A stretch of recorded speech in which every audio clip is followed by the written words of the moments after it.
Basic math with Midha sir এই YouTube channel থেকে আপনাদেরকে স্বাগতম। আজকে আমি ষষ্ঠ শ্রেণীর অনুশীলনী 1.2 এর 3 নম্বর সমস্যার সমাধান করে দিচ্ছি। 3 নম্বর সমস্যায় বলা আছে যে নিচের কোন সংখ্যাগুলো নির্দেশিত সংখ্যা দিয়ে নিঃশেষে বিভাজ্য। তো এখানে 3-এর ক খ গ ঘ কয়েকটা অঙ্ক দেওয়া আছে, তার মধ্যে আমি আজকে 3-এর ক এর মোট 3টে অঙ্কের মধ্যে 2টা অঙ্ক করে দিচ্ছি। তো এই ক নাম্বারের 3টে অঙ্কের 2টা আমি আমার ইউটিউব চ্যানেলে করে দিচ্ছি, আর একটা অঙ্ক আছে সেটা আমি আমার Facebook page basic math with Midha sir, এই সেম নেমে আমার একটা ফেসবুক পেজ আছে, সেখানে করে দিয়েছি। এই 2টা অঙ্ক আপনারা যদি বুঝে যান তাহলে বাকিটা আপনারা নিজেরাই করতে পারবেন। যদি করতে না পারেন তাহলে আমার ওই ফেসবুক পেজ থেকে ওই অঙ্কটা দেখার অনুরোধ করছি।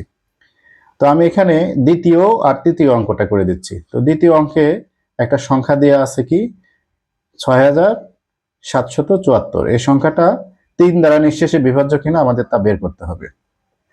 তো 3 দ্বারা নিঃশেষে বিভাজ্যতার সূত্র আমরা জানি কি, যে একটা সংখ্যার অঙ্কসমূহের সমষ্টি যদি 3 দ্বারা নিঃশেষে বিভাজ্য হয় তাহলে কি হয়, ওই সংখ্যাটা নিজেও 3 দ্বারা নিঃশেষে বিভাজ্য হয়।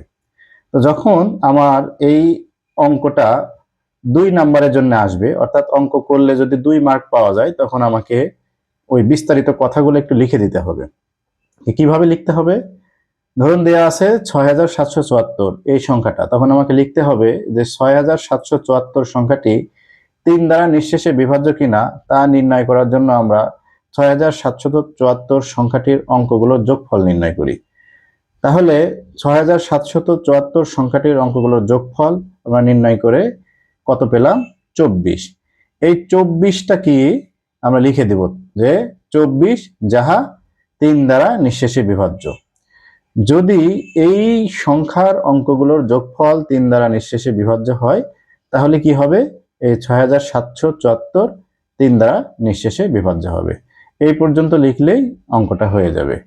আপনারা যদি আরো একটু সংক্ষিপ্ত লিখতে চান তাও আপনারা লিখে দিতে পারেন, তাও আপনার 2 মার্ক পাবেন। 2 মার্কের জন্য আসলে খুব বেশি লেখারও প্রয়োজন নাই, এভাবে লিখলে সবচেয়ে ভালো হয়। এভাবে লিখলেও অঙ্কটা হবে কি, দেখেন তৃতীয় অঙ্কটা আমি করে দিচ্ছি।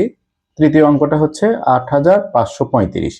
এই 8535 এটা কি 3 দ্বারা নিঃশেষে বিভাজ্য কিনা তা আমাদেরকে বের করতে হবে।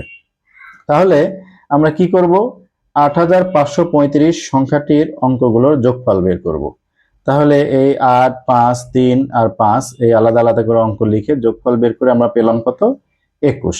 তো আমরা জানি যে এই 21টাও 3 দ্বারা নিঃশেষে বিভাজ্য, কারণ আমরা যখন এই 3-এর ঘরের যখন নামতা পড়ি তখন দেখা যায় 3 সাথে 21 হয়। তাহলে এই 21টা কি 3 দ্বারা নিঃশেষে বিভাজ্য। তো আমরা কিভাবে লিখবো? যে 8535 সংখ্যাটির অঙ্কগুলোর যোগফল 21 যা 3 দ্বারা নিঃশেষে বিভাজ্য।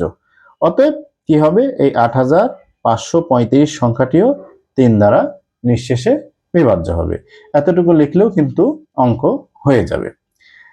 আমি আমার বেসিক আলোচনায় এই 3 দ্বারা বিভাজ্যতা, তারপরে 4 দ্বারা বিভাজ্যতা, 5 দ্বারা বিভাজ্যতা এগুলোর আমরা বিস্তারিত আলোচনা করেছি, তাই এখানে আর বিস্তারিত আপনাদেরকে বোঝানোর চেষ্টা করলাম না, আমি শুধু অঙ্কগুলো করে দিলাম। যদি বিস্তারিত কারো বোঝার প্রয়োজন হয় তাহলে আমার প্লেলিস্টে 3 দ্বারা বিভাজ্যতার যে বেসিক আলোচনা আছে সেই ভিডিওটা আপনারা দেখে আসতে পারেন। আর আমি এই সকল অঙ্ক ছবি তুলে আমার Facebook page basic math with Midha sir এখানে একসাথে দিয়ে দিব। তো আপনারা আমার ফেসবুক পেজটাকেও ফলো দিয়ে রাখেন, আর অবশ্যই ইউটিউব চ্যানেলটাকে সাবস্ক্রাইব করবেন। যদি কোনো কিছু বুঝতে না পারেন, নতুন কোনো কিছু জানার ইচ্ছা হয় তাহলে অবশ্যই কমেন্ট করে জানাবেন, তাহলে আমি নতুন ভিডিও তৈরি করব। আর অবশ্যই আমার এই ইউটিউব চ্যানেলটাকে লাইক এবং শেয়ারের মাধ্যমে আমার ভিডিওগুলো অন্যকে দেখার সুযোগ করে দিবেন। এই আশাবাদ ব্যক্ত রেখে আজকে এখানে শেষ করছি। সবাই ভালো থাকুন, সুস্থ থাকুন। আল্লাহ হাফেজ।